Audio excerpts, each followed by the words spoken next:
What's up, Weirdos Swarm? You are listening to Podagon Infinity, the podcast that opens the door to all things King Gizzard and the Lizard Wizard.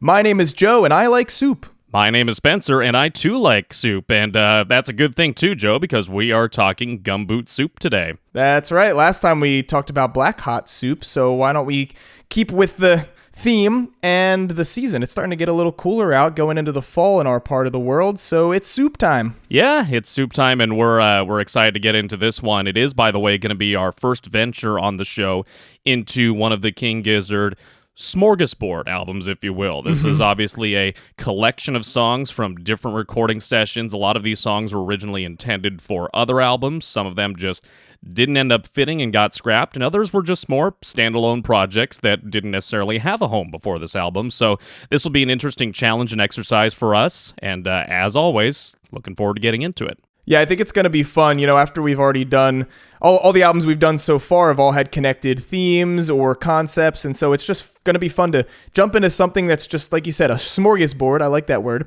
Just a kind of random mix of different tracks that are all over the place. They have a couple albums that are like this. If we go back in the past a little bit, Oddments was kind of a random mix of stuff, and going into the future, 2022, Omnium Gatherum was the same kind of thing, and even more. There's a ton of songs on that one, so we'll get to that album someday. But yeah, I'm excited for this. I think this is going to be fun. We could just kind of chill out and have fun with these ones and maybe not think as hard as we had to the last couple times. Absolutely. So before we get into that track by track and the album background, we do have one listener message. Joe, you want to take it away? I'd love to. So we just have one message again this week from our buddy Matt R. over in Wales again. We heard from him last week. This time Matt says, "Sup dudes, great episode again." Thanks, buddy. If you two were in front of the band right now and they only had one question each, what would you ask them? Keep it up, silly billies. Thanks, Matt. Man, this is a tough one. Spencer, I'm going to let you go first. Just like ordering at the restaurant. I don't know what I want yet. Let's pass the buck. I'm okay with that, though, because this question has actually been on my mind for a long time. And my question to the band would be, how do you have the energy to do what you do? Between the lengthy tours, Europe, the US, here, there, everywhere, and the album output, how do you do it, is what I would ask the band, because focusing back on myself for a minute, not trying to make this about myself, but this is relevant. The way I live my life, I give my all at work every day, and then I do my best to give my all at home every day, between the cleaning and all the stuff around the house every day. And at the end of most weekdays, at least, I am left completely exhausted. And so I a lot of times just want to collapse and fall asleep within 5 seconds of my head hitting the pillow. These guys obviously have a much differently structured day-to-day than your average citizen, but I really just wonder how they have the energy, how they maintain the health, the strength, the fortitude, the will to do what they do over these long periods, and not just cranking out one bit of material, one chunk of material after another, but making it quality material all the same. I want to know how the hell they do it.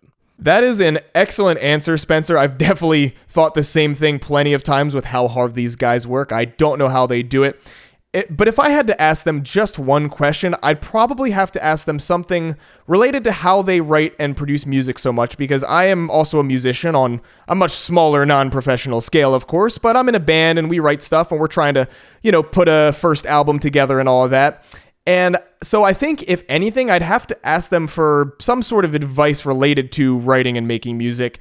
I would love to ask them, how do you guys maintain a schedule and a structure that efficiently helps you write and produce music so consistently and regularly? Because me and my couple friends that I write and play music with, we've been trying for literal years to finish writing some songs and be able to put out our debut album, and it's a serious struggle. We aren't able to get together as much as I'd like, and it's really, really hard. So, I mean, obviously it's a little easier when you're a bigger band and you have a whole team of people that, keep things organized and help you get stuff done, but still, they had to start somewhere, and they work so hard. It's kind of related to your question in the sense that they work so hard and they get so much done and just make so much music.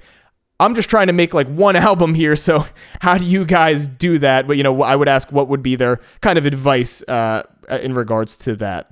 Yeah, so that's a good response there on your part as well, Joe. Again, thank you, Matt, for sending in that question asking for questions. I think that stimulated a pretty fun discussion there. We also should note that Matt put out a nice comment on our Instagram post of our Butterfly 3000 episode. And just to touch on that real quick, Matt said in that comment, Butterfly 3000 was an album that confirmed to me that Giz go above and beyond. My native language, Welsh, was in decline due to oppressive measures over the last few hundred years, but the boys from Down Under released this album in Welsh, and it will always hold a place in my heart. That was such a cool comment, and thank you, Matt, for actually touching on something we didn't get to on the Butterfly 3000 episode. That album was released in a plethora of different languages, and what Matt's comment helps point out is that it's no secret that this band just has a level of cultural appreciation and cultural awareness for people around the world, and I think putting that album out in so many different languages was proof of that. They just want to show love and compassion for cultures across the world, and that was a really cool tip of the hat in that direction. So good on them for doing that, and we're glad that made such a positive impression on Matt. And actually, Joe, you recently had a new addition to your vinyl collection. You recently acquired the Latin version of Butterfly 3000. I did, yeah. Writing and recording our episode for that album last week inspired me to finally pick up a copy of this one on vinyl, and I've seen it at my local record store sometimes, but I knew that there were a couple specific language variations that I preferred to have if I could get one, so I ordered the Latin version because I thought it was funny how their band name in Latin directly translates to King Stomach and the Magic Crocodile or some shit like that. I just thought it was hilarious, and that Latin was like kind of a weird, unique one to go for. So proud owner of this record now too. As always, a reminder, if you want to reach out to us, you can do so by DMing us, Facebook, Instagram, X, or you can email us, podagoninfinity@gmail.com. We would love to hear from you. Also, please rate, review, subscribe wherever you can on the streaming platforms. We would love to see and hear your feedback on the show as well. And we also challenge and ask you to, if you feel comfortable doing so, to tell us where you're from if you're reaching out to us. We like seeing how far-reaching the show is and where people are tuning in from and downloading. We do see that we're in close to 20 different countries we've gotten downloads. So that's been really cool to see. So please do keep it up. And again, if you feel comfortable doing so, just tell us generally where you live and where you're listening from. Yeah, be very specific. We want to know your address, your mother's maiden name. Tell us everything about you. But don't worry, we won't do anything weird with that info. We promise. All right, so jumping into things here, Gumboot Soup, studio album number 13. It was released December 31st, the very last day of 2017, and it's an 11-track mix and match collection of some songs that didn't make the final cut of the other 4 albums that year, or just some extra songs that kind of had a life of their own that they didn't know where to fit them in on those other albums, so they ended up making it here to this little collection that we know now as Gumboot Soup. I have a great quote here from our friends over at kglw.net that more articulately sums up my point here about this album. The quote here says, "After 4 studio albums and 2 international tours in 2017 alone, one would think that KGLW were done for the year. With one more promised, something had to be done with all that extra material that either didn't fit on or was developed separate from the first 4 of the year. Gumboot Soup is an eclectic mix of songs. Some exist between albums with the concept of one and the sound of another.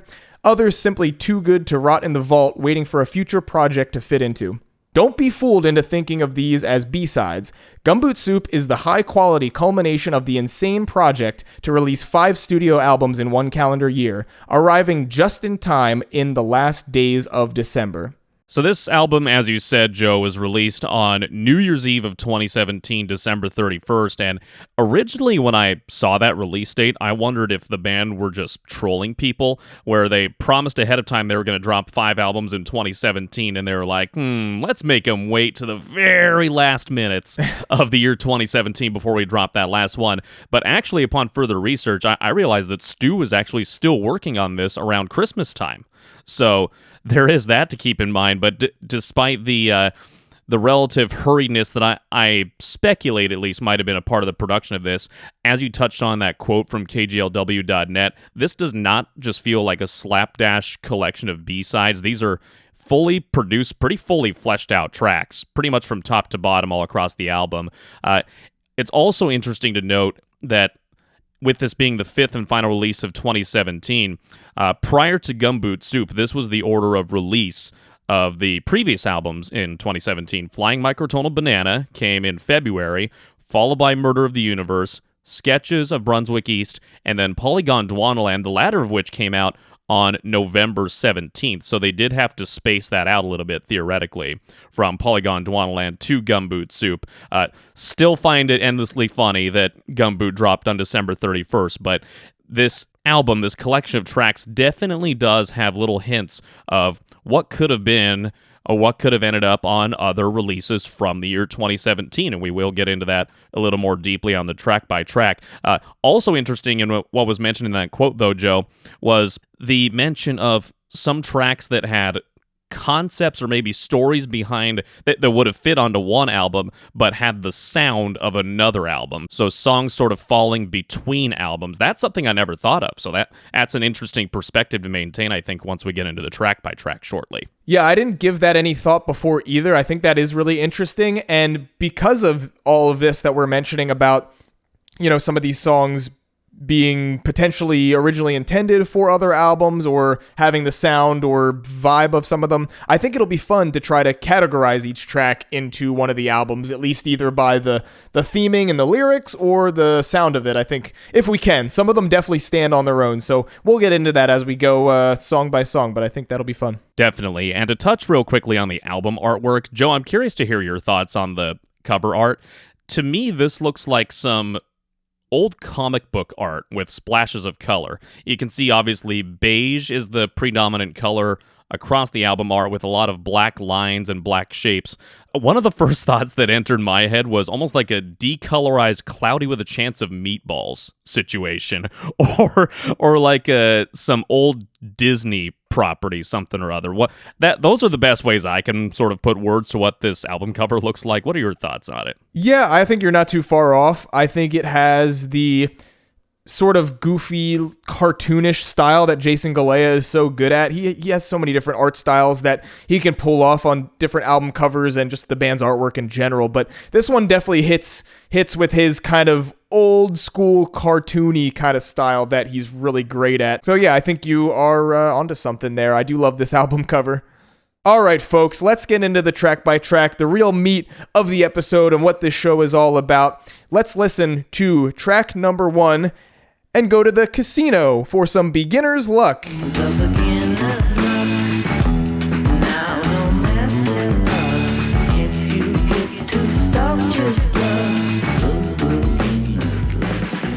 What a beautiful song and a beautiful way to open the album. We'll mention this throughout this episode, I think, but it's good to keep in mind that there is not necessarily any intent to sequence these songs in any sort of particular order on the band's part, because it is a collection of tracks that didn't make it onto other albums and ended up on this one. That being said, though, this is a beautiful way to open the album. It's nice and gentle, settles into a fun little mid-tempo, if not slower tempo groove, and just some beautiful instrumentation behind it. Also, before we get into a deep dive on the lyrics, I just want to take a look at this opening lyric. Join me at the table if you'd like to place a bet. All the cash that's filling your pockets is waiting to be spent. Just such a simple rhyme scheme, and to provide a little look behind the curtain here, Joe, I remember a very early on conversation when we were thinking about making this podcast that we were maybe half joking at the time about swiping this melody and those opening vocals, or rather those opening lyrics, and making something that would be podcast appropriate as our intro song. Join us at the table. We'd want to record a podcast, something like that. I remember that was discussed. Oh, yeah. I totally forgot about that. Now that you mention it, I remember joking about that way back during like the first early days of even talking about this idea before it was even a serious thing we were pursuing. Maybe that's still something we can keep in the back of our minds for the future. That might be fun. Definitely. You've got that also at the same time. The reverb-soaked guitar is just gorgeous. It's a nice, soft, but interesting way to open the album, and perhaps one of the earliest occurrences of Ambrose vocals on any King Gizzard album. Yeah, I do love me a nice, chill, easygoing Giz album opening track, and this one is certainly one of them. It's chill and a little funky. It's got this super cool drum shuffle that I love. I just love the overall rhythm with it, and there's lots of really cool throughout this whole album, so I'm probably going to talk about it a lot, but really cool bass line that I love that's a little funky and groovy and kind of carries along with the vocal melody really well. Cool sort of funkish guitar strums as well. It's really great instrumentation, and like you said, it's really simple rhyme scheme and really simple story of what's going on in this song. I don't think it's anything too deep. I genuinely just think it's kind of a silly song about gambling, and it makes me want to play poker real bad. It's definitely a song that's pretty straightforward. I will take it a little step deeper, though. It definitely is about gambling, at least on the surface. I wonder if there's a slightly deeper message, though. Maybe a broader message about the perils of addiction, because it starts off as sort of a innocuous, I've never played any of these games in a casino before. Let's give it a try. I don't want to blow all my money at the bar. Let's see if we can win a few bucks here. And then the character in this song just totally devolves into a full-on problem right on the spot. Goes on, tries to cheat his way into some extra money. Security comes and hauls him off, and it's really a full-fledged story packaged into a nice, relatively short song. This song, though, throughout is obviously rife with casino terminology and gambling terminology. You're down to betting skins, which was something I had to look up. Full disclosure, I'm really not a casino guy. I've actually never played blackjack, poker, slots. I've never played any of this stuff. I feel very out of place and uncomfortable in a casino. I go straight for the drinks or the buffet. So I had to look up the terminology. You're down to betting skins in the lyrics. That means betting paper money instead of chips. At a minute 55 seconds, you get a reference to a trick called spooking. I certainly had to look that up.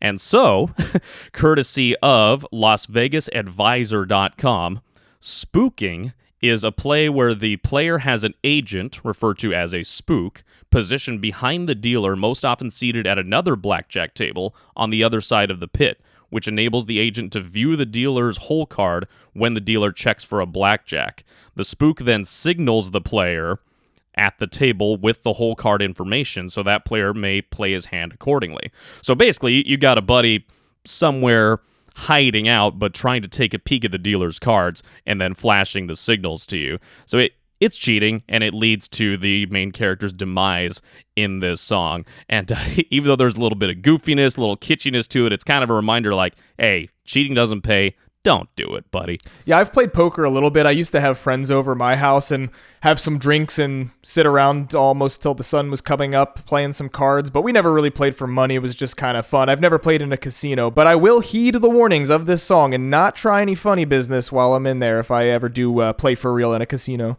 A couple of other outstanding moments musically for me. Right at 3 minutes, pretty much on the dot, you get those ooh-la harmonies that add such a nice, gorgeous touch to the song. And probably the most notable part of this song, aside from the main flute melody, which obviously is beautiful, and you see the flute, you hear the flute quite a bit throughout this album, we should note. At 3 minutes, 35 seconds, that all too well-known to the Weirdo Swarm guitar solo, heavy on distortion and wah, and it just takes this chill tune to a whole different weird-ass level. You're just grooving to this softness, and all of a sudden, and it scares the hell out of me. Yeah, it hurts your ears if you're not ready for it. I don't dislike it, though, I have to say. Oh, no, I love the solo. I've just always felt from the first time, completely jump scared me the first time I heard this song. And now every subsequent listen of this track, I know when it's coming, and I always have to turn my volume down by, like, you know, if I'm listening on my phone, just like one click down or a couple little notches in my car stereo down. It's frightening when you're not ready for it. It's just loud, and that upsets me a little bit, but it still sounds really cool, and I still like it. But geez, guys, come on. To try to categorize Beginner's Luck into one of the previous albums from that year, I feel like if anything, it could only fit on Sketches of Brunswick East. I mean, it doesn't have the kind of deepness or otherworldliness of like Murder of the Universe or Polygon Dwanaland Certainly not microtonal either. So yeah, if I had to put it anywhere, it's got to be a leftover sketches track, right? 100%. Yeah, I was going to say the same exact thing. I think there are elements that if you were to look a few years into the future from the perspective of this album, maybe there are elements that would fit on changes musically, but definitely I think when it all boils down, sketches would be the no-brainer choice to where this album would fit if it were to go on a different album. So Beginner's Luck wraps up as security is closing in on this guy who just took this totally innocent, innocuous approach to the blackjack table and ended up getting himself into a whole lot of trouble. So Beginner's Luck wraps up, and we transition into track 2 on the album. A little less comfortable, considerably less chill than Beginner's Luck. This is Greenhouse Heat Death.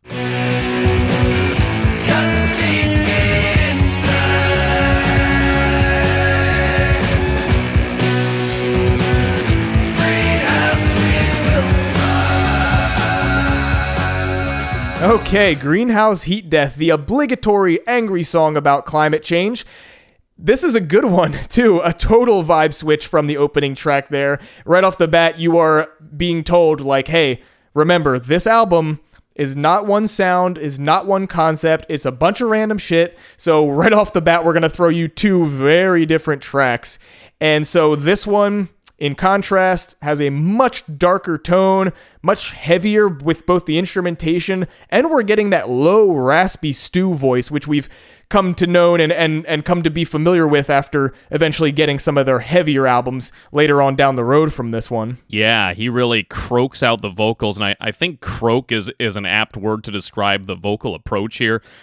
To me, it sounds like this person is in agony from all this climate change and how freaking hot it's getting everywhere, and just stepping outside trying to get from your front door to your car. And I'm taken back to my year and a half that I lived in Florida.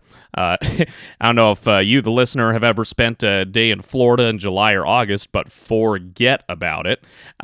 It's miserable.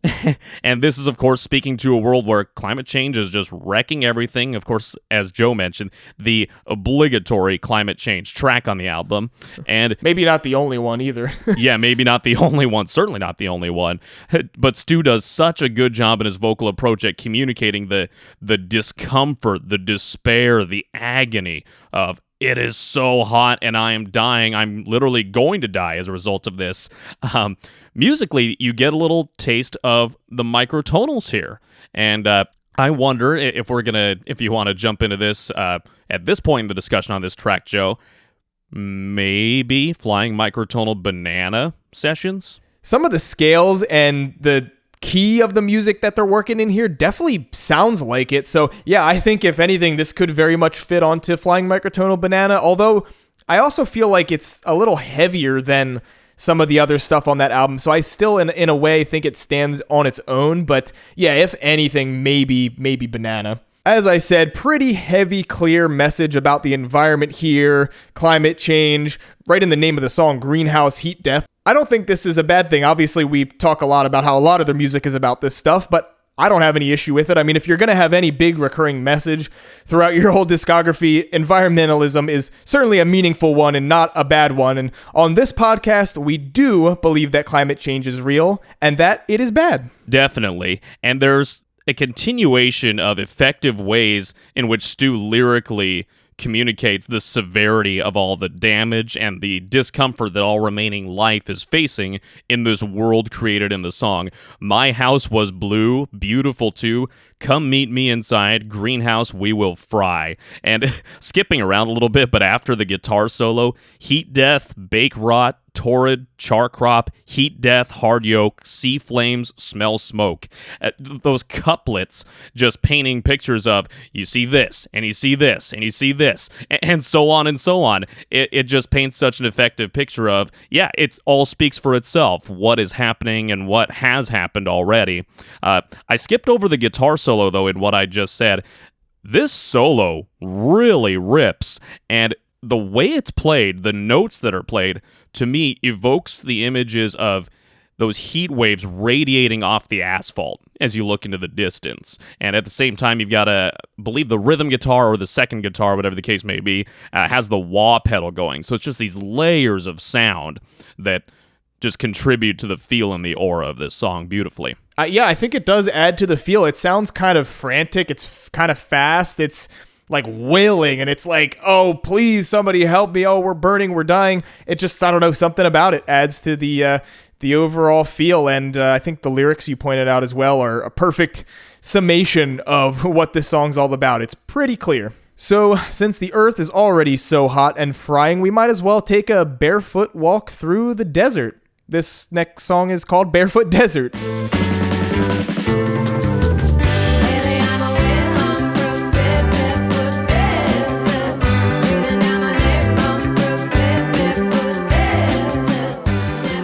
Two words, flute and waltz.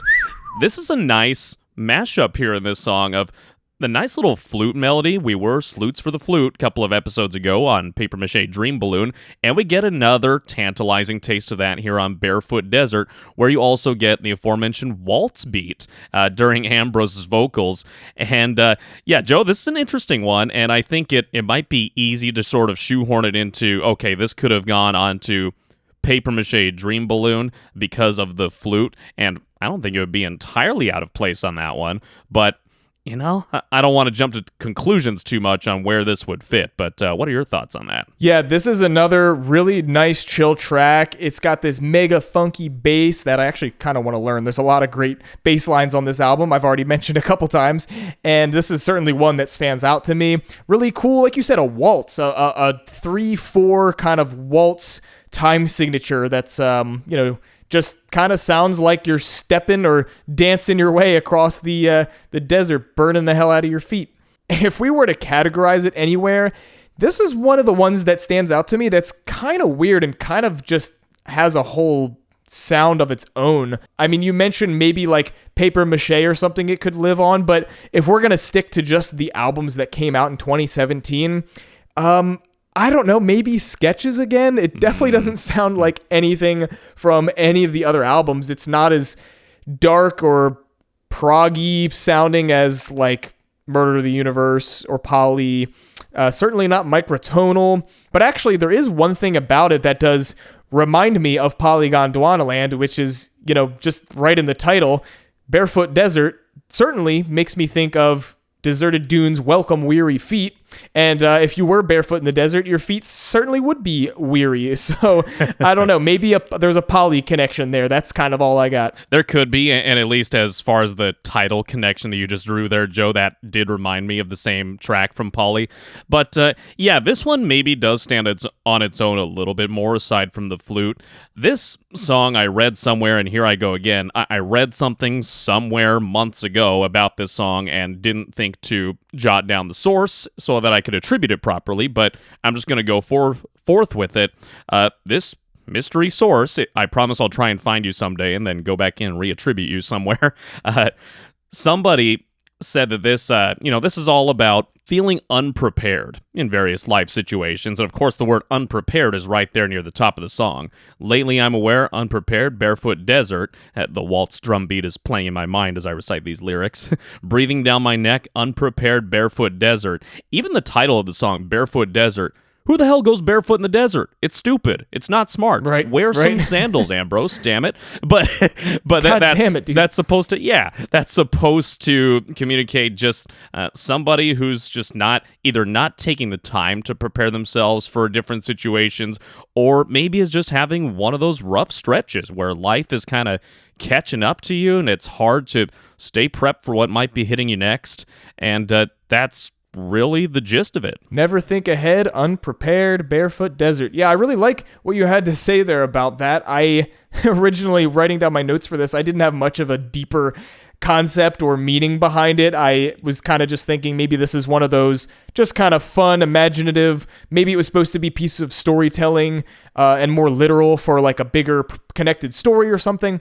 But yeah, I think you're hitting the nail on the head with this one, that it's just in general about jumping headfirst into stuff without simple preparation first, like strolling into the desert without any shoes on. I mean, he even says later in the song, should have put some shoes on before I left the bus. Like, no duh, dude. What are you thinking, Ambrose? Jesus, get it together.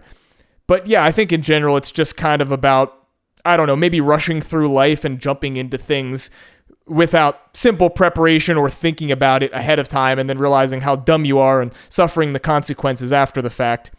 Speaking of that lyric that I just mentioned, I wanted to point out the part of the song that comes in on. It's at around the minute 48-second mark. The rhythm completely changes from that waltzy beat to like just a simple straight ahead bum, bum, bum, bum. And then Ambrose comes in with the line, so who am I to judge? It's such a cool, unique moment in the track. Like whenever the rhythm completely suddenly without warning switches up like that in a song of theirs, it just kind of, I don't know, releases some dopamine in my brain. It's just like, oh, I didn't expect this. This is exciting. This is something different. And I was trying really hard to think of what older rock song this reminds me of, or what artist it sounds like it would be from. I think of like Benny and the Jets. It sounds like that, just that bump, bump, bump, bump. I mean, musically and the key and everything I don't think is the same, but that's like the first thing that comes to mind of how to describe that rhythm. It's just really cool. Yeah, it is a really cool left turn in the song. You definitely don't expect it. And it's a total vibe change too, beyond just the percussion, the beat. The notes that the flute is playing all of a sudden almost sound discordant. They almost sound like out of whack, like something is wrong, something is off. And I think in that part, it matches up with Ambrose as he sings, you know, so who am I to judge is the part where that starts. Like you said, the 1 minute 48-second mark. Too stubborn to budge. When I'm down here, you're way up above. Should have put some shoes on before I left the bus. You did mention that lyric already. I think that's where he's starting to take a better look inside at himself, like, oh man, I'm really screwing up here. Yeah. I better kind of recenter myself, get my wits about me, and be better prepared.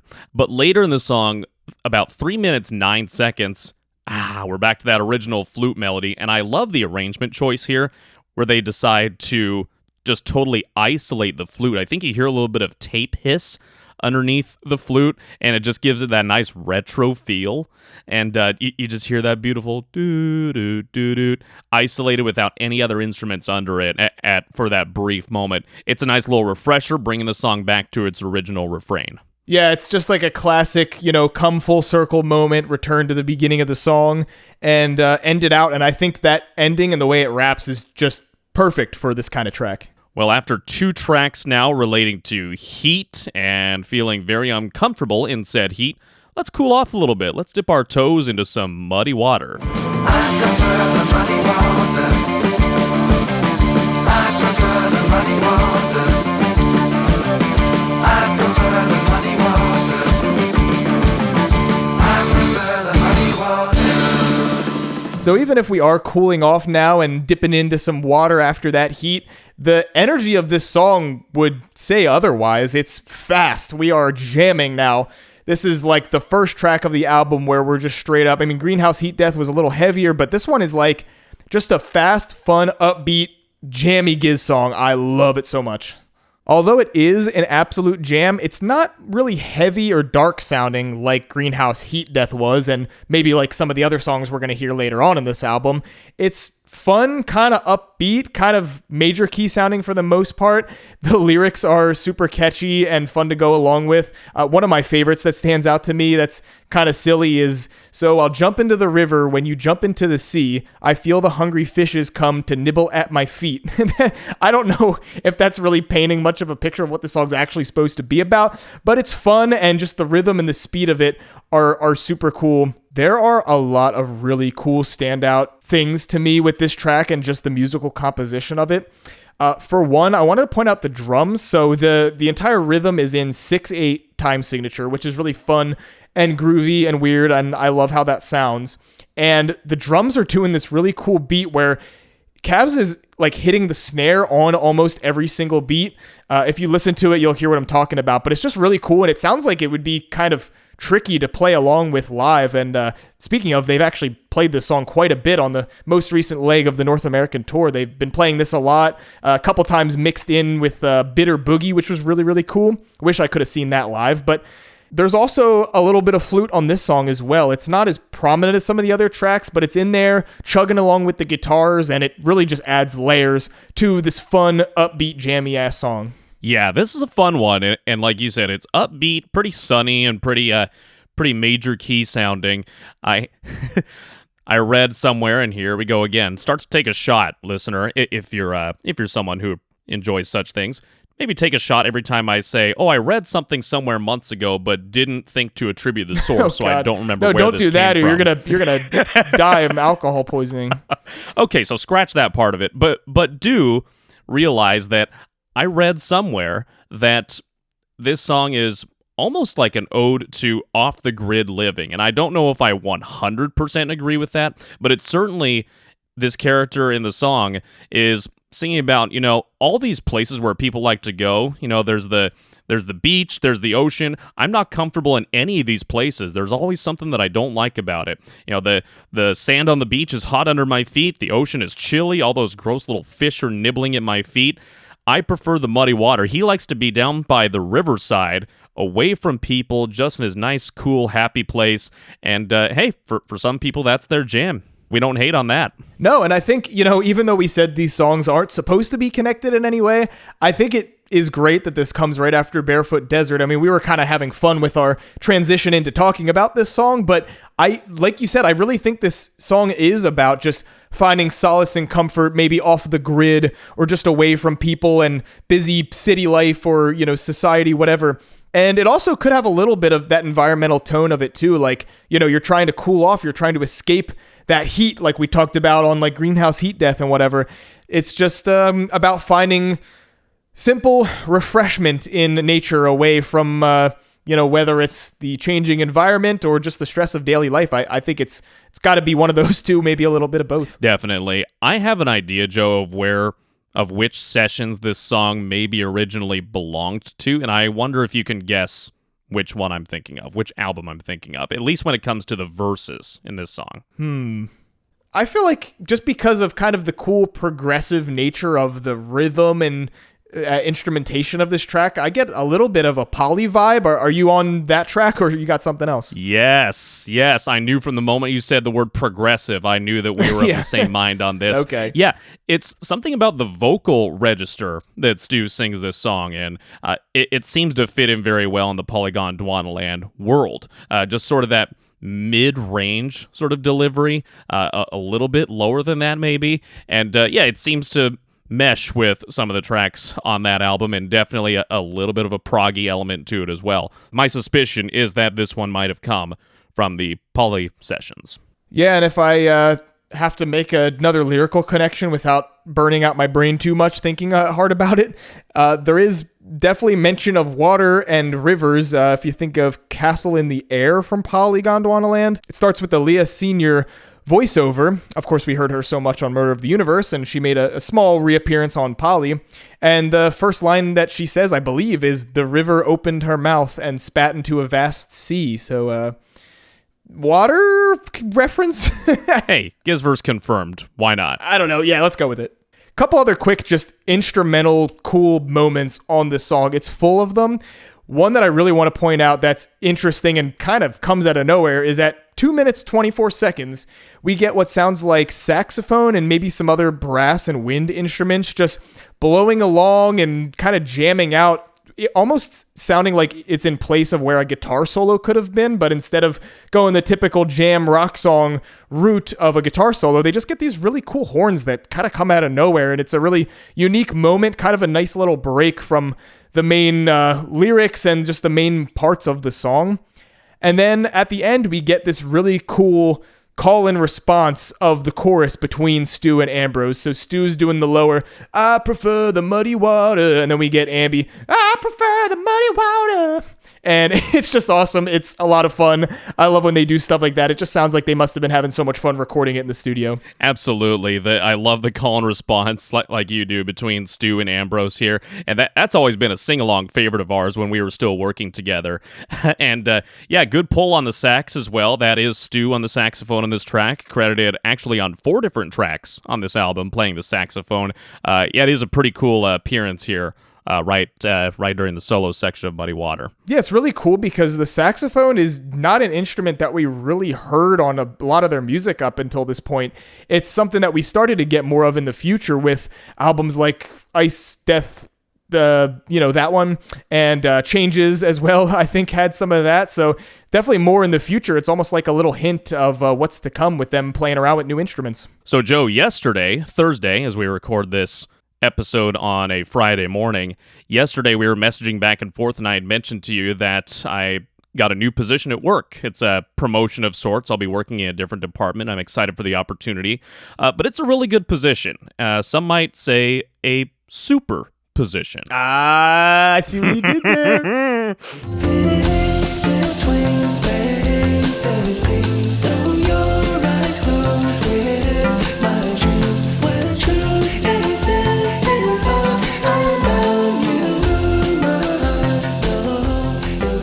Okay, Superposition. I love this song. This is a really standout track because on this one, we're getting a lot of electronic production. And of course, we just talked about Butterfly 3000 on last week's episode. So we were talking all things synth, King Gizzard synth and electronic stuff. And that being their first real foray into an electronic heavy album. Here we're kind of getting an early example of them playing around with synths and stuff more. There are still acoustic drums. It's not fully, synthed out, and especially not like Silver Chord or anything, but it's we still get drums, we still have bass guitar, but really the whole melody is being carried by the synths. I don't think there's a single guitar anywhere on this track, and it's just really interesting and stands out. And I also noticed listening back to this song leading up to recording this episode that there's also some electronic drums underneath the acoustic drums that kind of fill it in. There's at least an electronic hi-hat I can hear like ticking away with the actual drums, which I think is cool and just kind of adds a unique thing to it. It's one of those little details that I never picked up before till listening real closely and making my notes for this episode. Yeah, a lot to unpack here on this track. A really interesting one, and again, on an album where sequencing is not really the point. This is a pretty good spot for it. Like right in the middle of the album, you drop a little more of a complex track like this. Complex, but not in a too hard to digest kind of way as a listener. I love this track. And of course, you have Stu on the flute. You have Joey, by the way, on vocals. This is the one song on the album where he sings the vocals. In much of this song, you get parts where the flute melody and the vocals are emulating each other. Yes. And they're simultaneously keeping the same tune, and of course it sounds 100 times more beautiful than it does when I try to imitate it here, but I love the interplay. I love the interplay between the two, and it gives this kind of uplifting, relaxing feel to the song. This is a note that I think might have been a little more down your alley, Joe, but I was able to unearth this on the subreddit. Reddit user Kai Gem, about 9 months ago, this is when this comment was posted here, says that this song is in Lydian mode. So that's what gives it sort of that unique feel. And again, as a musician, I can't really go much deeper than that. But this user also said, with that in mind, with it being Lydian mode, little elements of it do evoke Lava, which Gizzard would release 5 years later on Ice, Death, Planets, Lungs, Mushrooms, and Lava. That's really interesting. I am aware of all the different musical modes that they were playing around with on Ice, Death, Planets, Lungs, Mushrooms, Lava. That's it, right? Yes, nailed it. But, my kind of music theory knowledge does get a little blurry when talking about this kind of stuff. I am a musician, but I'm no expert when it comes to this stuff, so I don't really have too much more else to add to that. But now knowing that those songs are in the same mode, I want to listen to them back to back now and see if I can hear some similarities and pick that up. That's really interesting. The good news is the both of us have some time, I think, to get a little more well-versed in the modes before we cover that album. That will be down the road, of course, as we will cover every album in the discography eventually, but we'll take a little more time to get into modes and whatnot. As you mentioned, Joey is singing lead vocals on this track, so we're finally seeing him here. And I love his voice. I love when he's on songs like this where he can sing kind of really softly, and it's got this kind of just trippy, ethereal, melancholy feel to his voice. And it also sounds like his vocals are a bit processed on this song, running through some kind of filter, voice filter processing that really adds to that overall electronic feel of the whole thing. You also mentioned that flute going along with the vocals in many points of the song. That is literally my favorite thing about this whole track. I just get that flute melody stuck in my head all the time after hearing this song. I'll just, in the back of my brain, going, da-da-da, da-da-da, da-da-da. And it's just, it's so cool. It's so different. And another musical element about this song that's kind of cool. As we mentioned on Muddy Water, there was a section where some sort of brass, horn instruments and stuff come in, which is really cool. This song has a similar thing, but done in a different way. At about 2 minutes, 24 seconds, my literal note that I wrote here says, "Horns and shit that sound like dying animals, LOL." So that was my interpretation on this section of the song. It's still cool, but it sounds like they're just like Stu is just totally noodling around making noise with a bunch of different woodwind and brass instruments and just having fun. And it certainly adds something to the song. It made me laugh, at least, trying to write down some notes about that. Sounds like dying animals, but then we get a melody that comes in this like ascending triad, I guess you could call it, do-do-do-do-do-do-do-do, that might be, I don't even know what instrument that is. It's one of those. It's not a brass, it's some other woodwind instrument, maybe. Spencer, I don't know if you can help me figure that out. But we do eventually get something more coherent out of that section that kind of builds up and then goes back into the main melody of the song. Yeah, so I have the page pulled up here and all the credits for who played what instrument on which track on the Wikipedia page here. It's only the flute and the saxophone that are listed that might fit into that whole category. I certainly thought there was maybe some clarinet or something in there as well, but apparently I was wrong about that. I'm so glad you pointed out that discordant instrumental section, though. The dead animals, the dying animals part was pretty apt, and I like the eventual fall apart ending. I don't know what purpose, if any, that it serves, but it does make the return of the main flute melody that much sweeter, similar to what we got earlier in the album with Barefoot Desert, actually. And I will say, I'm going to make a quick recommendation here. If you, the listener, are intrigued by the aesthetic of cacophonous wind and reed instruments, like you got in this song, you might want to check out The Shrine / An Argument by the Seattle indie band Fleet Foxes.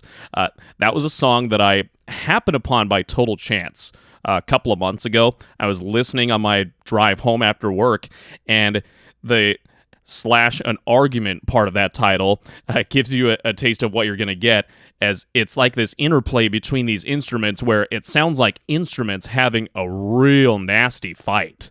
And it engulfed me in such a way, it's almost like I was living vicariously through these characters in a show or a movie. I'm just like, oh God, are they going to resolve this? Are they going to be okay?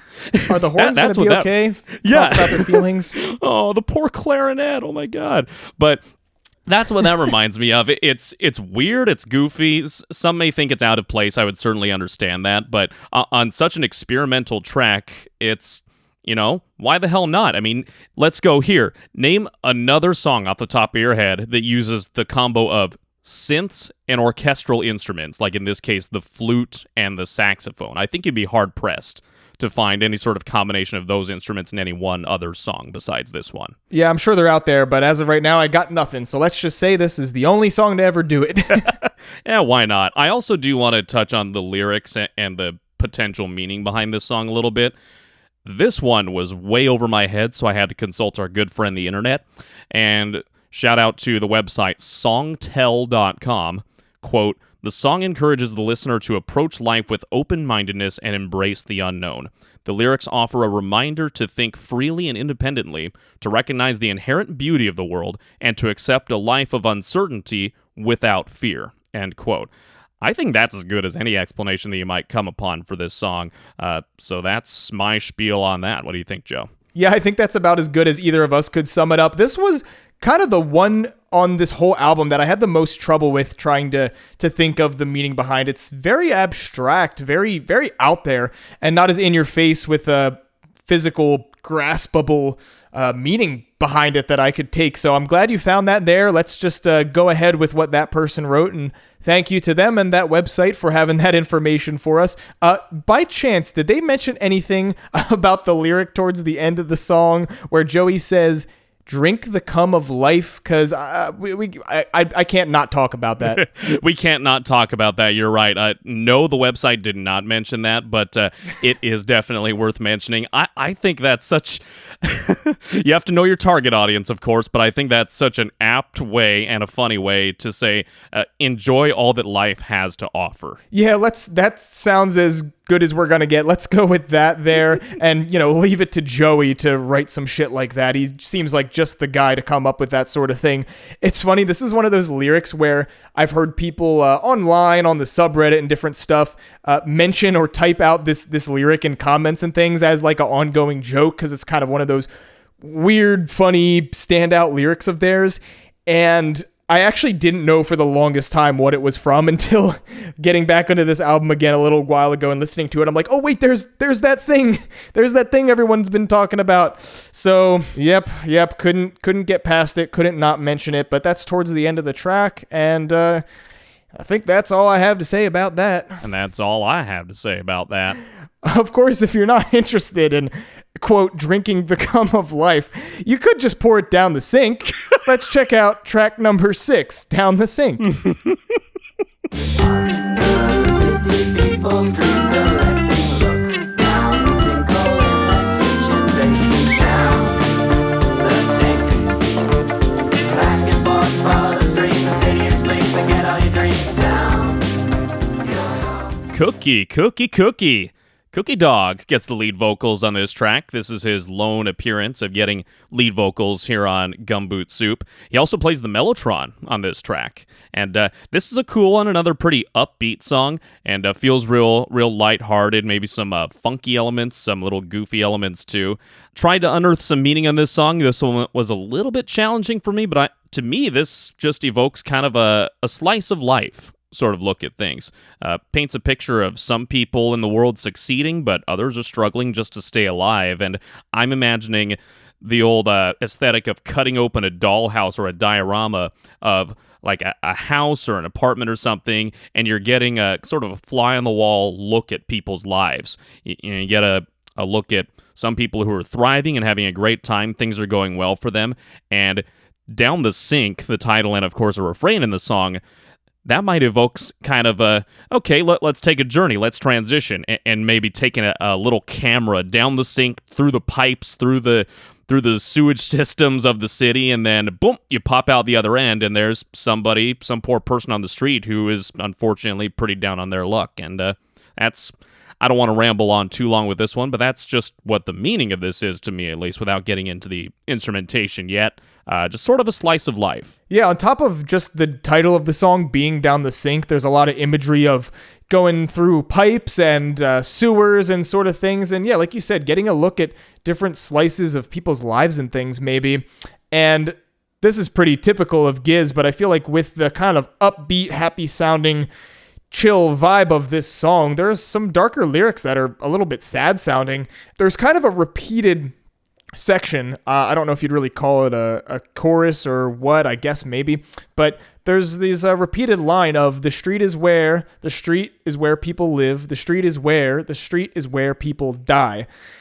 So I kind of get the imagery that this song's about just kind of like the hustle and bustle and stress and just kind of like life and death cycle of everyday life in a bustling city of, people just going about their daily routine, rushing by, rushing to work, rushing to wherever they have to be without slowing down or focusing more on their dreams and their aspirations. They're just going along with the daily routine and stress of work and life, and their dreams are all going down the drain, as it's said in the song. That's another good way of looking at it, and if you want to jump into the instrumental elements of the song now, we talked about the Mellotron and Cookie singing the lead vocals, of course.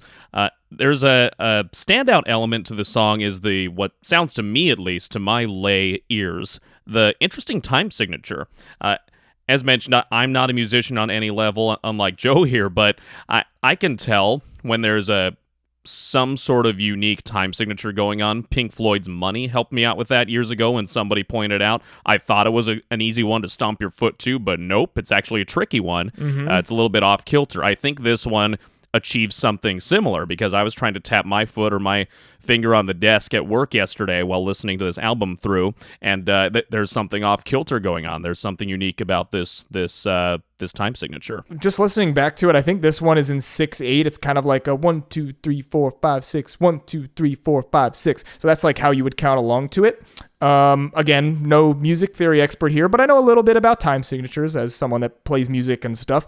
And yeah, it's fun. It's funky. I like the sound of that. I think the instrumentation and the style of the song work really well with that kind of a rhythm. It's got kind of this strumming, funky guitar, another cool bass line on this one. Cookie's voice sounds like super chill. Like I said, it's another one of those with just that great contrast of kind of a darker, sadder sort of meaning behind the lyrics when you start reading into them, but the music is just so fun and chill and upbeat, and you can't help but tap your foot to it and have a good time. If I were to try and pinpoint a possible origin to this song as to which, and in keeping with what we've been doing on the other tracks on this album, where this one maybe originated, this one sounds maybe a little bit Sketches to me. Sketches, of course, just incorporates so many more elements of just trippiness and psychedelia. This one doesn't quite have that so much. It's definitely funky. But that's really the closest reach I can make, at least if we're looking within the 2017 releases, Sketches. Yeah, I'm right there along with you. It doesn't feel like a perfect fit for it. Like, this probably wasn't a song meant for it that they, once it was fully made, dropped out. You know, maybe the instrumentation or the lyrics started as a song that was meant for it and then it got scrapped. But yeah, this song in its final form, I think, definitely wasn't completed and meant to be on that album. I think they probably finished it later on, but it still kept some of those elements that give us a little bit of the vibe of that album. But yeah, I think really, if anything, we're just kind of putting it there because it definitely doesn't fit anywhere else with the albums from that year. Near the very end of this song, 3 minutes 50 seconds, there's this high-pitched squeak that you hear, and I don't know if somebody hit a bum note on an instrument or maybe it's a squeaky drum pedal or something, but it's very jarring to the ear as the song begins to wrap up. And when re-listening to the song on my drive home from work earlier this week, for context, I've been having some problems with my car lately, and that squeak came through the song, and I'm just like, oh God, what's wrong with my car now? Am I going to be stuck in traffic? Am I going to be stuck waiting for the tow truck on the side of the road? But this has happened to me before. This type of thing has happened to me with other songs where there's a sound that alarms me at first, and then I jog the song back a few seconds and be like, okay, maybe it was the song. And sure enough, I stabbed backwards a little bit on this one, and it was the song, so that was a relief. It wasn't something additionally wrong with my car, so that was good. I don't know if you noticed that, Joe. I never have, and I just listened to that little moment at the end of the song while you were talking about it, and that's funny. It totally sounds like a little belt squeak or something like that I could totally see you thinking that about your car while you're driving around. I have a similar issue with songs that ever use a police siren in them. Yes, oh my God. A lot of rap songs are guilty of this, and some other stuff as well. I don't know if there's any Giz songs that do anything like that come to mind, but a lot of stuff I've listened to has that, and I always have to like pause for a second and look around like, what'd I do? It wasn't me. Like looking in the rear view and everything. So yeah, it's another kind of funny thing like that. So we've had a couple of lighthearted songs in a row now. Let's get a little heavier. Let's get some doom metal going. Let's get into track 7, The Great Chain of Being.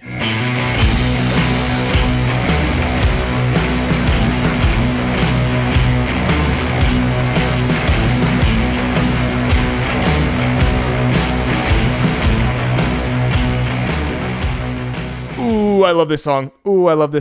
This is the first moment on this song where we're getting heavy. This is straight up like almost like a proto Rat's Nest kind of sound earlier on in their discography, where they're playing around with more metal, more of a heavy, kind of doomy, sludgy, low chugging guitar sound. I love it. It's such a standout on this album, and there's a couple other songs throughout the record that are a little heavier and on the jammy side or whatever, but this is like the first one we hear where it's really like, whoa, they're playing around with metal now. This is awesome. This kicks so much ass. Like, we are turning the knob up here. And another thing, we mentioned some stuff about the rhythms of some of these songs and time signatures and things, which normally isn't a lot we get into too deep, but I have to mention that I just freaking love 7/4 time signature, which is what this one is. Having 7 beats is just kind of a really off-kilter, cool sound. Like, it sounds like there should be another beat, and then it gets cut off short and repeats again with the great chain of being section, like line over and over again. Just really cool. I love that kind of musical stuff. It's really fun to like air drum to, and maybe it's just me as a musician, but I love like counting along to it, air drumming to it, singing to it. Everything is just, it's just so much fun. So really, really cool moment on this album here. Yeah, I too like to air drum to this one. Probably not keeping very good time on the air drums, but still, it is fun to go with. You mentioned Infest the Rat's Nest, though. We haven't made a lot of reference to, maybe this song would fit on XYZ album outside of the 2017 releases. So this one, maybe was a glimpse forward toward when King Giz first got into metal. The Infest the Rat's Nest sessions may have been a home to this one originally, but to me, the vocal style that Stu uses is very close to Infest the Rat's Nest. To me, it almost sits between what he uses predominantly on Rat's Nest and what he would use a few years later on Petrodragonic Apocalypse. It's very guttural, the way he's singing, but it's not yet that full throat singing that he busted out on Petro. I'm wondering if this was maybe the point where he started to toy with the throat singing a little bit, because I looked that up somewhere once, and basically it takes a lot of time to master that. And of course, Stu is a friggin' jack of all trades, master of all, so he was able to get it down eventually. But yeah, I wonder if he was starting to play around with that singing style at this stage. Yeah, for sure. I wouldn't be surprised at all if this came out of the early days, the early rehearsal or writing days of Rat's Nest, because you can certainly hear them playing around with that heavier sound. They haven't really done anything at all that sounded like this up until that point. And for that reason, I don't think we can even really categorize this one at all into being from any of the other albums of that year, because it's just so unique, so different. There's nothing, there's heavy stuff on some of those albums, but not like this. It sounds totally different. So I really do think this was a totally unique thing that they were playing around with. They wrote the song, they wanted to start experimenting with heavier music, more of a metal style, and they came up with this, and then eventually came back to that idea in 2019, like, hey, let's make that a whole album. Like, I got a concept here. I love this sound. I love this heavier thing. Let's take that idea and build onto it. So I think that's what we're working with here. Important to note that this is one of 2 songs on this album in which both Cavs and Eric play, because Eric at this point would still be around for about 3 more years. So you mentioned that 7/4 time signature, Joe. A little bit of extra help on board, a little more manpower. You got both drummers going on this song. We'll get to the other song that features both drummers a couple tracks down the road here. But I do think that made sense once I discovered that was both of them drumming. It's a pretty cool quiet, loud pattern that you get in this song. The verses are very low and menacing and spooky, and then the chorus picks it up so much and takes the metal to another level. And we've been talking metal in this song, of course, but at the end there's that low gurgling synth right after that last guitar note sort of fades out. And to be fair, maybe it's some sort of distortion added on that final guitar note, or it could be an actual synthesizer, but there's this at the very end of the track, almost like a monster snarling or something. It's creepy and it's great. Yeah, that's something that didn't really stand out too much to me before, but it is an interesting kind of cool way that it just sort of growls and fades out at the end. I think we've touched enough on the general musical structure and style of this track. I wanted to get into sort of some of the meaning and lyrics behind it. One thing that I looked up and sort of learned from this song is that the Great Chain of Being is an actual thing. It's a theoretical, hierarchical structure that was, kind of a belief that came out of medieval Christianity, from what I was able to find. I have a quote here, sort of a definition of that I found online here. The great chain of being is a hierarchical structure that encompasses all matter and life, thought in medieval Christianity to have been decreed by God. In the top lies God, followed by angel beings, humans, animals, plants, and at the bottom, minerals. These divisions are in turn divided into subdivisions. For example, within the humans division, at the top lies the kings, then the princes, then the nobles, and finally the commoners. I thought that was a really interesting concept for them to take and build an entire song around. This is not something I knew anything about up until then, but of course a lot of ancient history and different religions have kind of similar ideas and theories about social structures like this, and of course this one here is encompassing all matter and life on earth and God at the very top. And so taking that idea and reading into the song's lyrics here, what I've been able to come up with is that this song is about disrupting that hierarchical structure of society and working your way from the very bottom where the rocks and minerals are. Like I said, there's even rocks included at the bottom of this thing. Working your way from that literal rock bottom. Oh my God, I just realized that's probably where that phrase comes from. Holy shit. Mind blown. From literal rock bottom, working your way all the way up and taking over God and becoming God and taking over the entire thing, being on the very top of the universe. What do you think about that, Spencer? Wow. First of all, great research there. Great job. I think I got a little bit lax and lazy there in not taking the time to look up what the Great Chain of Being was referring to. But, I mean, this is perfectly in line with what you found there. There's the lyrical section here. I usurp the precious stones. I have come to take the throne.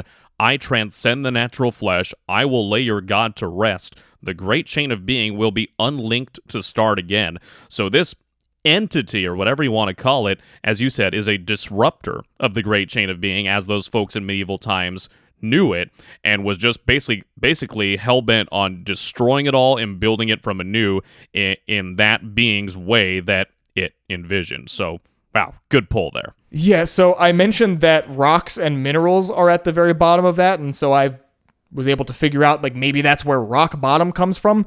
Well, this is even referenced in the song itself. The very first lines of the first verse are, I am a rock with eyes to the sky. So that very first line is like, I am at literal rock, the most literal rock bottom you could have. I'm at the bottom of the chain of life, looking up. My eyes are to the sky, looking up the chain, wishing to be in a better position in life and work my way up, and eventually, as the song will go on, take over, take out God, whoever God may be in this, and becoming a God and ruling everything. So I think that's just so cool. I'm having a lot of fun discovering things literally as I'm talking about this song. These guys just don't crank out lyrics out of nowhere. There's everything is rife with meaning, and I love how much we're uncovering. And I know I've used the phrase Gizzard confirmed several times, but dude, I feel like we're making just one great discovery after another. And I guarantee you there are Redditors or Weirdo Swarm members out there who have unearthed these a long time ago, but just being able to come to these cool discoveries of the meanings behind all these songs. This is a thrilling ride, man. For sure, my dude. Isn't that why we do this whole show? To expand our minds, bro. That's right, bro. So although these songs aren't connected in any way, you could tell the guys really still put a lot of thought in about the track order of this album, because no two songs back to back have been alike. They're constantly flip-flopping, roller coaster ride all over the place with the style and the energy. So after the heaviest track on the album, we get to totally just chill out and take it easy at track number 8, The Last Oasis.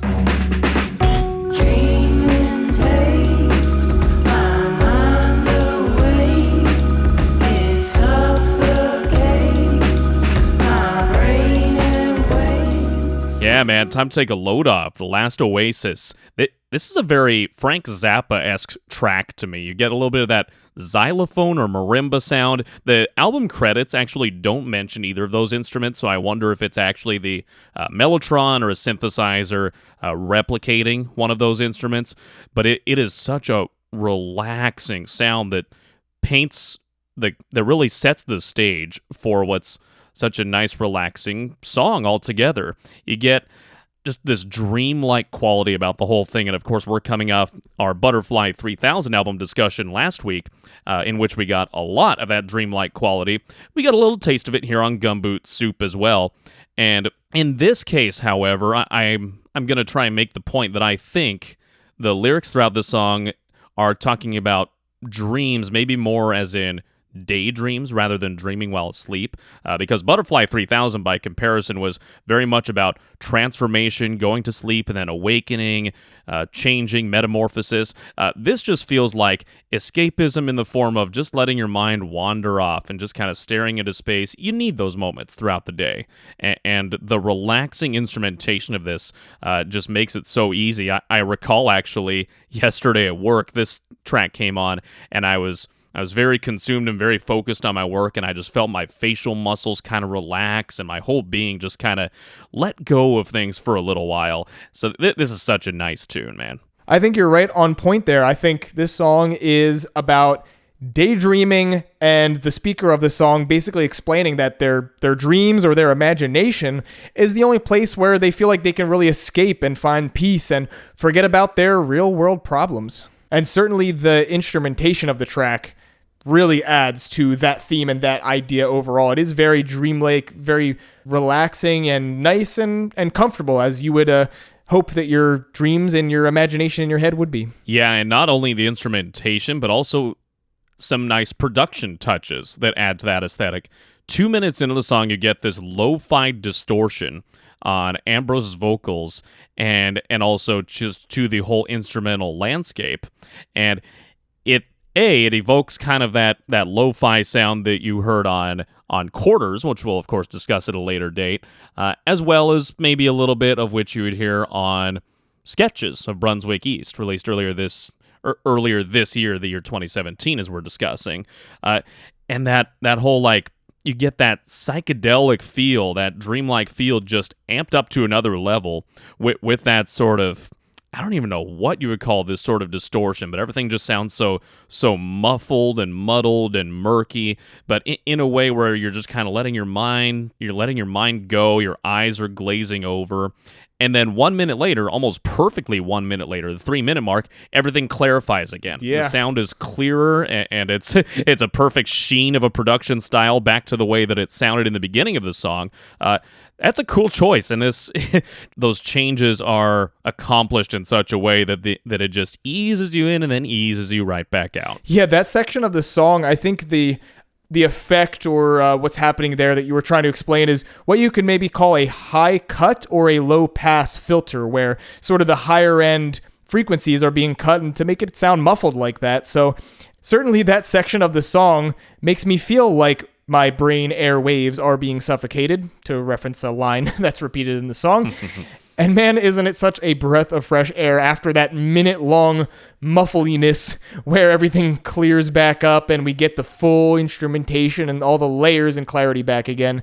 It is so relieving, honestly, after having a minute of that low-pass kind of section. A standout lyric to me is right at the very end. Last oasis shines a beacon like a lighthouse over lonely countries of death like a black sea. Damn, you okay, bro? Yeah. So the character in this song is just amidst a world of desolation and despair, almost going back to a greenhouse heat death type of concept here. Everything is just crumbling and scorched and in disarray, but just going back to that little pocket inside your mind where you can intentionally lose focus and just sort of recede from the world for a moment. That's that happy place again. Yeah, for sure. And what a better title than The Last Oasis. This person's dreams or imagination or whatever it may be is their last oasis of escapism. So I think that in general is what the song's really about. It's just general kind of concept of escapism, but really said really well and done beautifully with this music here. It's like I'm chilling on a tropical island in my mind. Throughout this album, we've been speculating on what album recording sessions a lot of these songs belong to or were sprung from or were born from. And some of them are not so certain. Some of them don't necessarily come from a dedicated session off a different album. I think this next track might be a little bit different. To me, it's pretty clear where this one might have come from. Track number 9, All Is Known. Human beings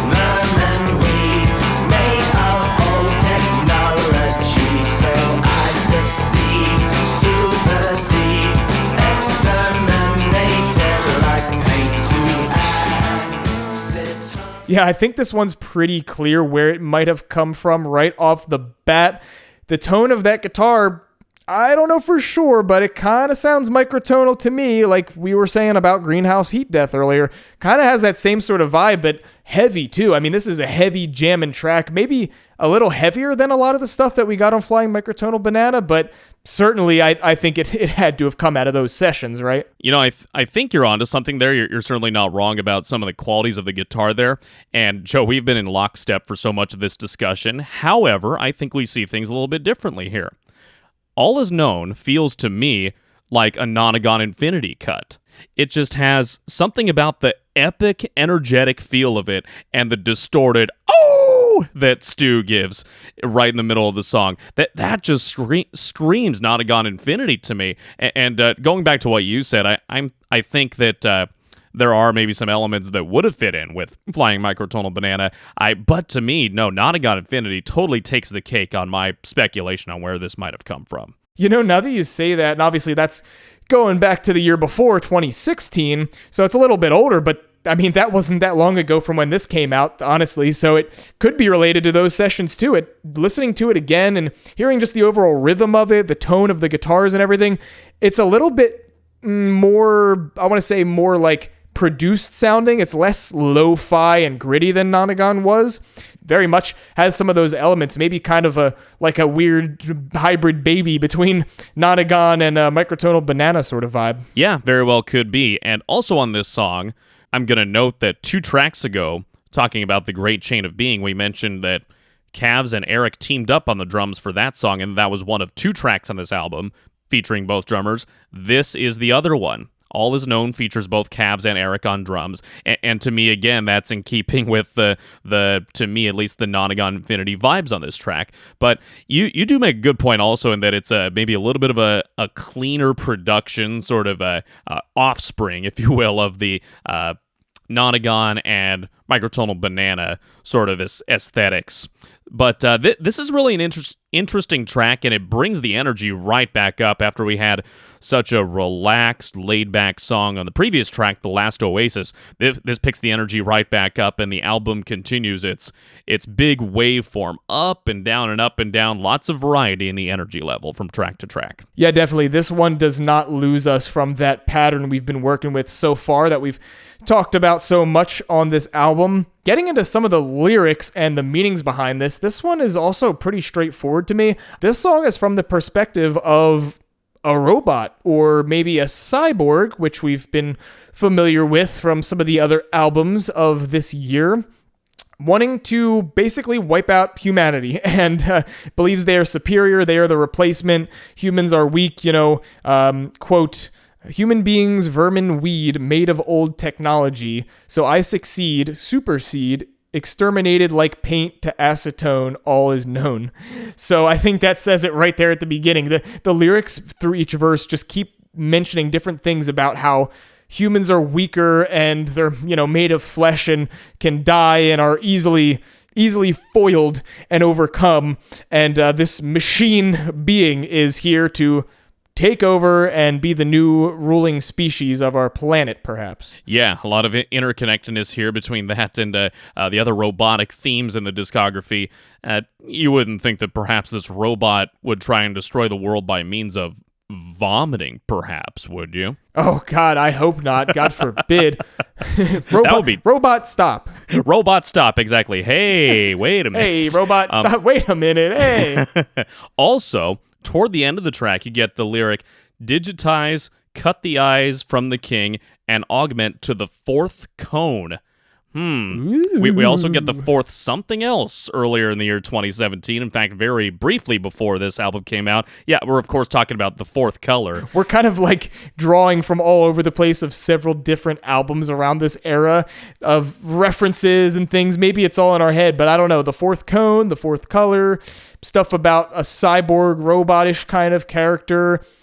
I don't know, man. This one's kind of a mishmash of themes and just kind of jogs my mind all over their discography. It is, yeah. It's a mishmash and kind of all over the place, but at the end of the day, this is a standout track on the album to me, and I really love this one. Yep, it is a straight-up jam. Never gets old. Love it. So keeping up with our theme, with our roller coaster waveform up and down of vibes on this album, it's time to chill out again. In fact, let's get the most chill, and with what I think is personally the most relatable song on the album, I'm Sleeping In.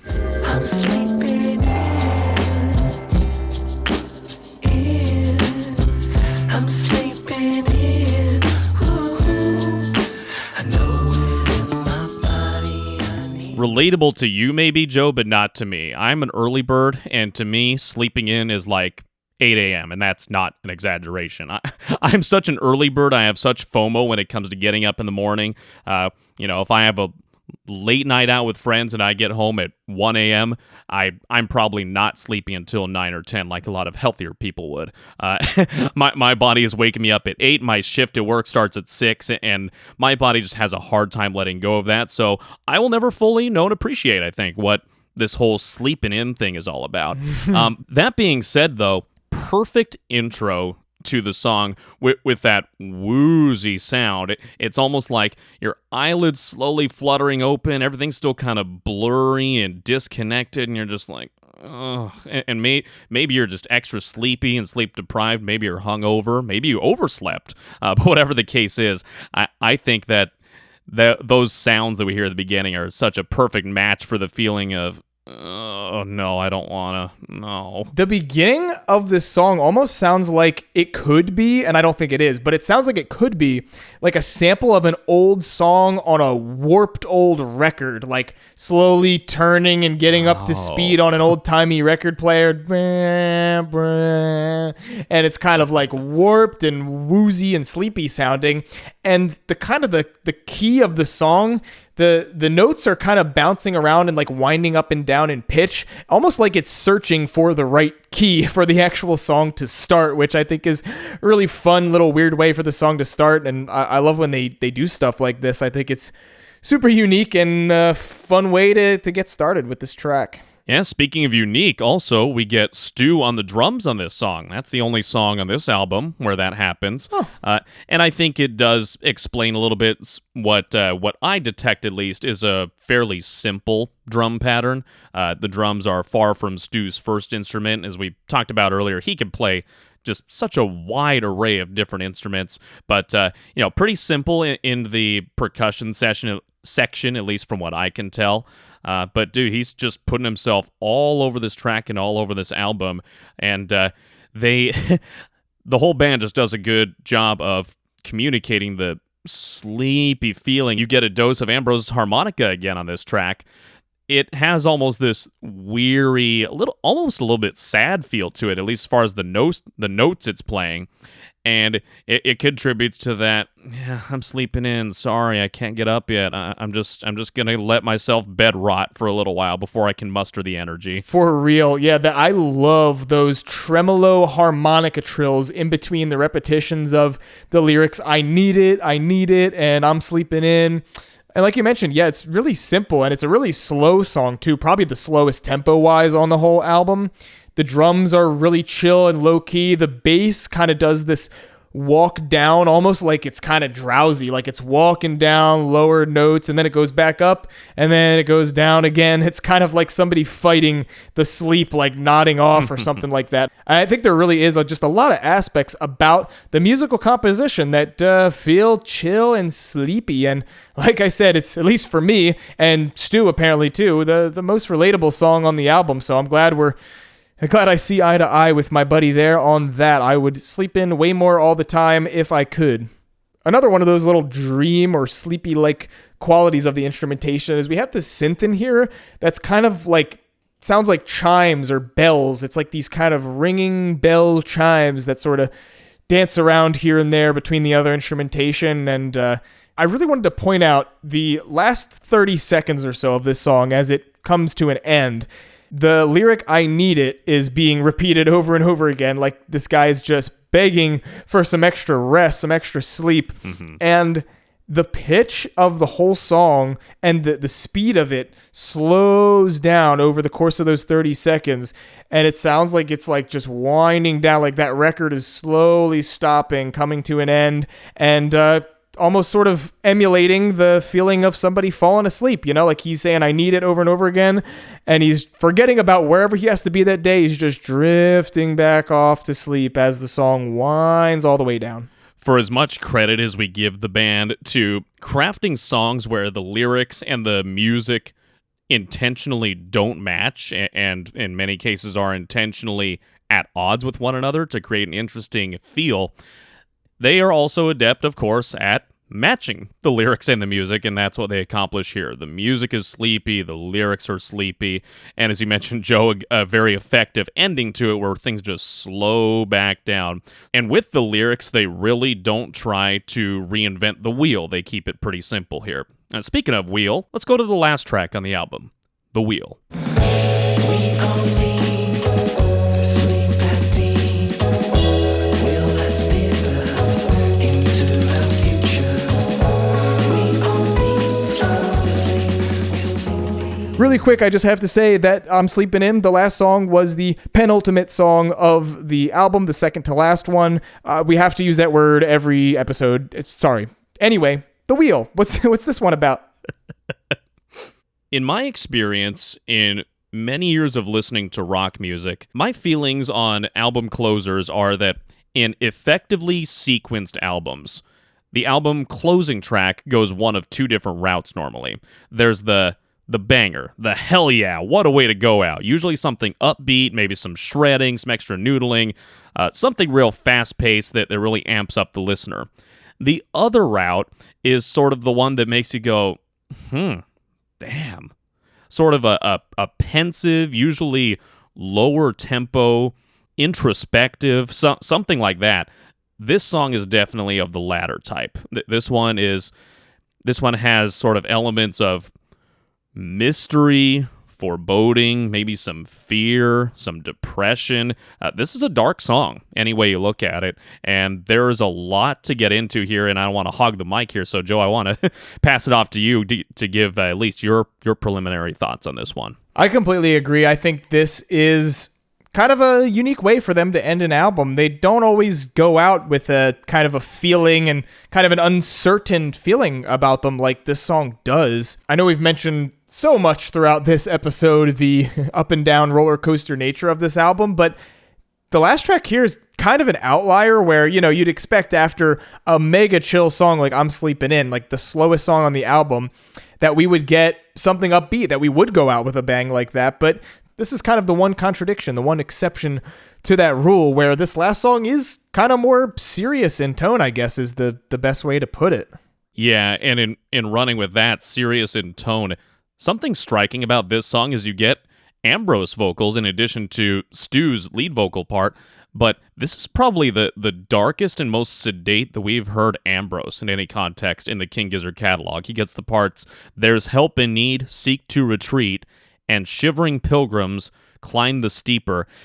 His delivery is still very, very committed and has character to it.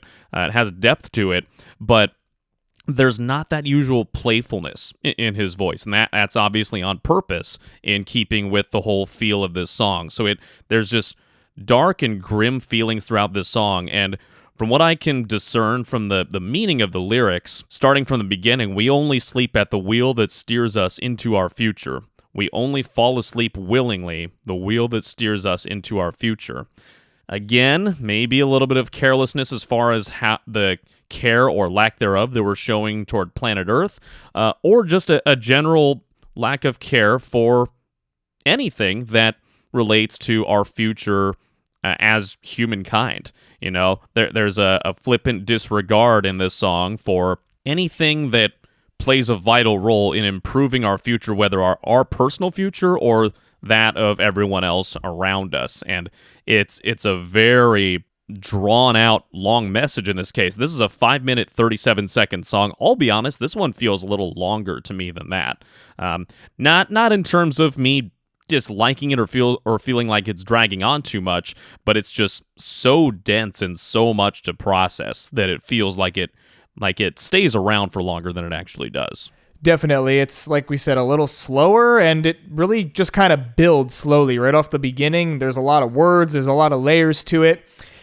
I totally agree with your idea of the lyrics and meaning behind this song. I kind of had the same sort of thing in mind, that it's just about kind of general disregard for our future, whether that's, specific to like life itself and the planet, the environment, anything like that. But I think it's just more general, like, we get so focused on the day-to-day stuff in our present that's a lot easier to see and think about, that we, don't always plan for the future. We're kind of reckless about how our decisions will maybe affect us later on down the road. And I mean, I talked about how I'm Sleeping In was kind of a relatable song, but on a heavier subject, I can really relate to the idea of this song too, if that is what it's intended to be about. I definitely do get caught up in the moment a lot. I'm very guilty of that. And I definitely don't always, think far ahead into the future and plan for what's best for future me later on. It's really easy to get caught up in the moment and just do whatever you think is best now without thinking about later on down the road. Yeah, it's all too easy to get caught up in the here and now, like you said, and it can spiral on you very quickly. And jumping ahead to the end of the song here, I suspect we do have more to talk about, but the end of the song strikes me in that the percussion just speeds up. This song just speeds up a crazy amount. It was this kind of low-key, really slow track, and then all of a sudden, do-do-do-do-do, as those keys are playing along with the sped-up drums, you're like, what's going on here? And I think that's a metaphor for how things catch up to us after we're neglecting building toward a healthier, stronger future. We're so worried about the here and now, which it's good to be present in the moment, but you have to keep the future in mind at the same time. Otherwise, things are going to catch up to you super quickly. And I think that's what that end of the song is trying to communicate through music. And shout out to Cabs here. He is the lone drummer on this track, and his drums are just all over the place on this song, especially in the latter part of the track. You're definitely onto something with the end of the song there. Yeah, life has a way of slipping away from you sometimes, and time goes by fast, and if you don't plan for things, you're not going to be ready when stuff happens, and kind of it's almost like you're going off track a little bit, like you're trying to control that wheel that steers us into our future, but you're losing control. You're like drifting off the road and all this stuff, and that's like what's happening at the end of the song as everything gets all chaotic and sped up. It's like, oh my God, I'm losing control. It's too much. It's too late. I'm not often very critical of the band, and I won't necessarily be critical here, but I do wonder if this song might have been a touch more effective if it had a more subtle arrangement. But in my opinion, there is a lot going on in this song. You've got the reverb on a lot of the vocals. You got the very busy drums, especially in the later part of the song. You have the keys, and you have the very prominent bass plucks throughout. And I'm not speaking down of Cav's work on the drum kit, for example. In fact, I laud that at the end of the song. That's really cool what he does on the kit near the end. But through the rest of the song, especially the slower parts, there are just so many effects and things going on. Still a solid song, still one that really piques my interest when it comes back to me. I do wonder if it had maybe been more likely to find a home on another album that's a non-Smorgasbord album, if you will, if it had slightly simpler arrangement. What do you think? Yeah, I don't know. This is definitely one of those songs that I don't know if it really does have a home anywhere else. It is really unique. It is really different. It's got this serious, introspective tone, and doesn't really seem to have any lyrical connections to any of the themes or storytelling on the other albums. So I got nothing for this one. I think this one kind of lives on its own. If anything, like a little bit of the instrumentation maybe gives me a little bit of like a Sketches vibe, but Sketches is so much more, I don't know, chill and like low key and just kind of weird, whereas this feels like a really serious, like kind of melancholy song. So I really don't know. I don't think it belongs anywhere other than right here on, as you called it, the Smorgasbord album, Gumboot Soup.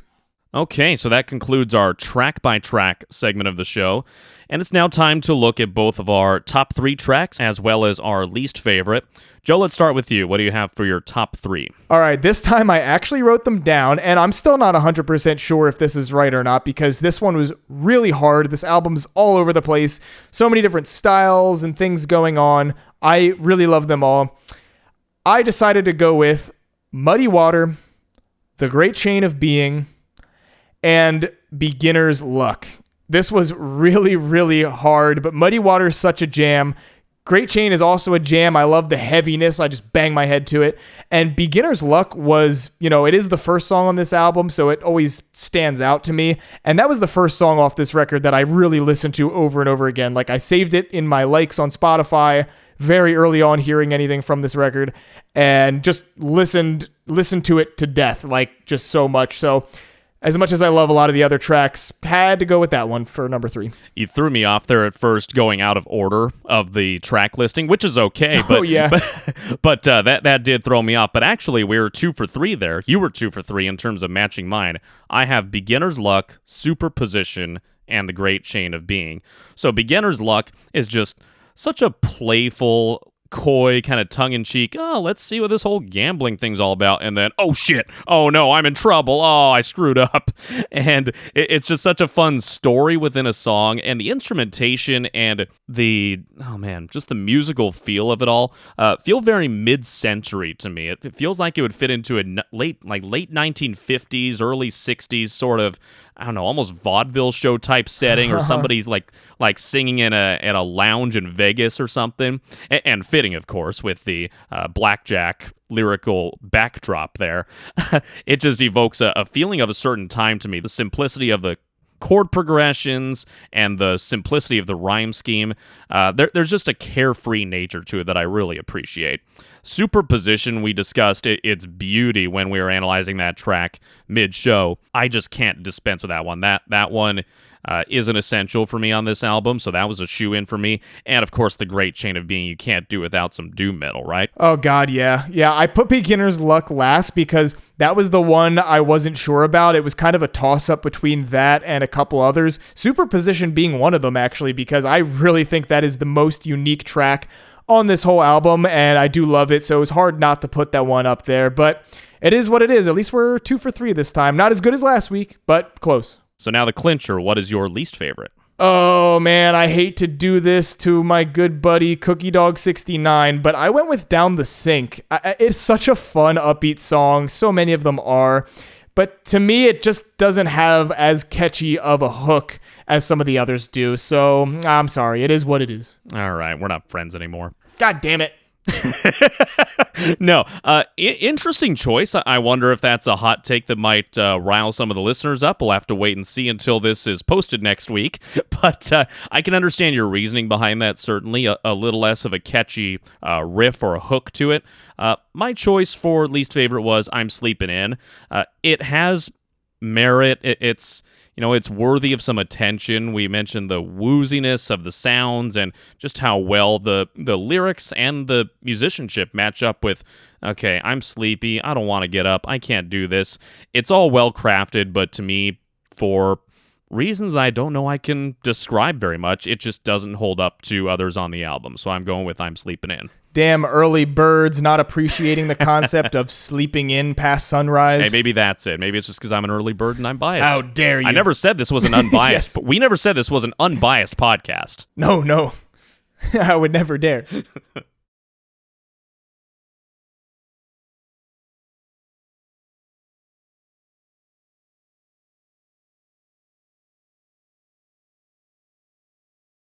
So the last couple album discussions we've touched on here at this point in the show on the music videos for the tracks on that album, but this one, which kind of makes sense being that it's just a random mishmash and they put so much music out that year, this album has no music videos. They just didn't have the time for them. I know, how dare they, right? They only made 5 albums that year, so they were a little busy. Slackers. But yeah, for real. And there's actually not a lot of music videos for all the albums that year. The only ones I'm seeing online were a video for Crumbling Castle, which is more of just a trippy, colorful visual that goes along with it. And there's also a video for Countdown from Sketches, which I've actually never saw before or knew about until researching this. But yeah, kind of interesting. Only 2 music videos out of all of the music that came out in 2017. Yeah, looking forward to discussing some of those when we get on to those albums in the future. So moving on now here in the show, Joe, how about we get into most of what we like? Let's do it. Most of what we like. So welcome to the segment we like to call Most of What We Like. It's a little segment of the show where we talk about other things we're enjoying, other music, or just media in general, movies, podcasts I've even made mention of before, just whatever, outside of the realm of King Giz that we are liking right now. I'm going to start off by saying that ever since seeing them live and having Geese as the opener, I've actually been getting into listening to more of Geese's music. Specifically, their most recent album, 3D Country, is really great.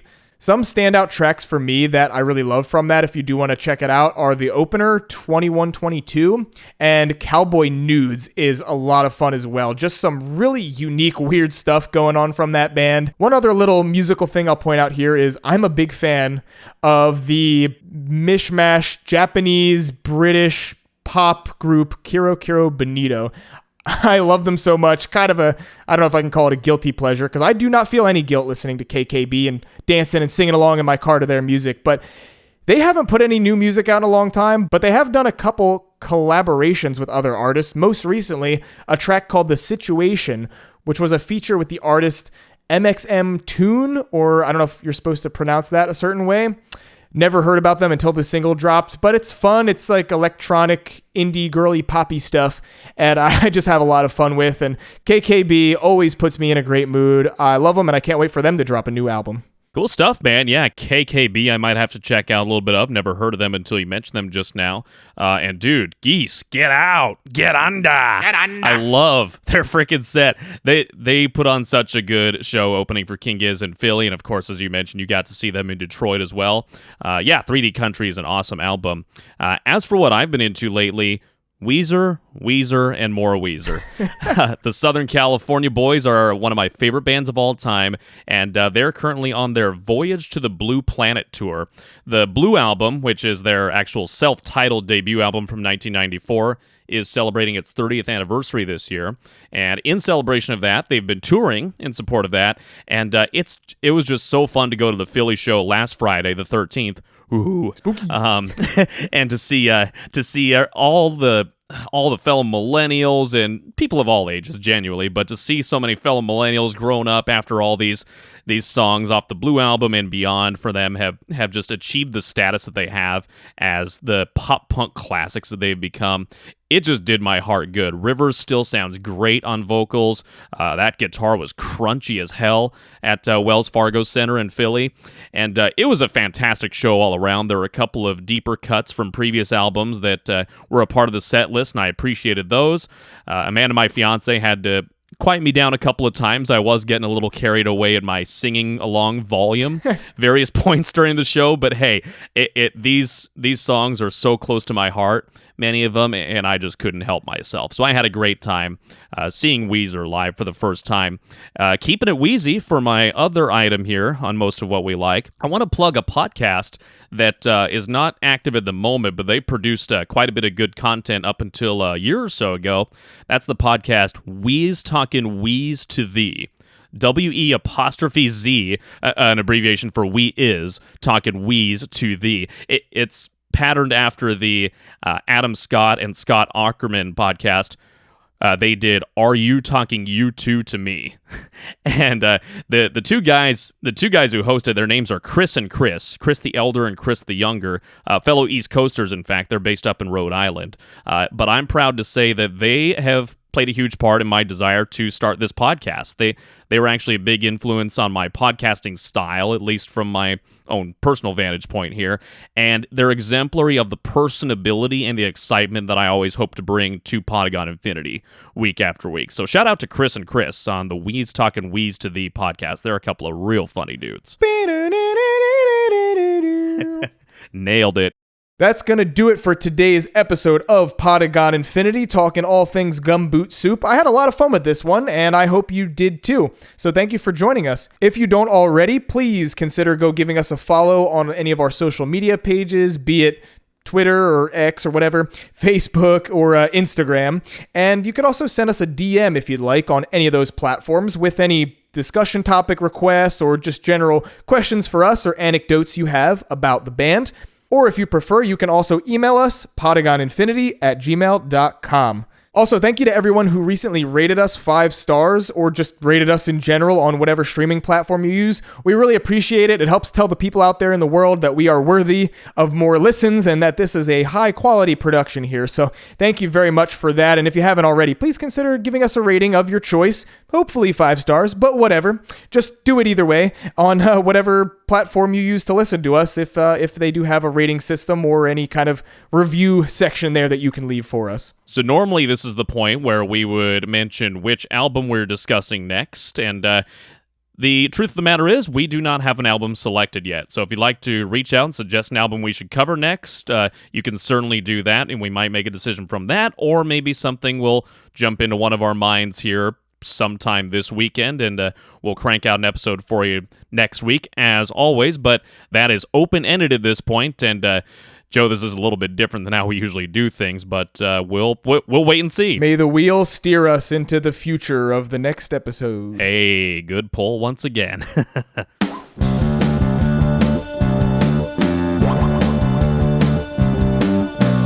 Until then, I'm Spencer. And I'm Joe. Later, Gators. Woo!